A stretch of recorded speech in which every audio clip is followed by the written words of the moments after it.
আসলে জিয়া আমাদের আদর্শের নাম। জিয়া এই দেশের নতুন করে উপকার।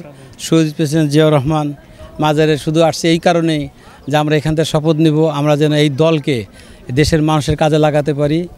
এবং এই ধানের শীষ যে উনি আমাদের মাথায় দিয়ে গেছেন, উনি ওনার জীবন দশে যেভাবে দেশের মানুষকে দেশকে ভালোবাসছেন, ওনার দলের একজন ন্যূনতম কর্মী হিসেবে আমরা মানুষের মাঝে ছুড়ে যাব এবং তার আদর্শের কথা বলে এই দলের প্রতি আমরা ভালোবাসবো মানুষকে। এবং আগামীতে এই দল যেন এই দেশের শাসনভার গ্রহণ করতে পারে, এই জন্য মানুষের ভোটের জন্য তাদের দাঁড়ায় যাবে এবং তারা যেন ধানের শীষে ভোট দিয়ে এই দলকে উন্নত করবে, সেই মোনাজাতের জন্যে জন্য আজকে আমরা এখানে এসেছি।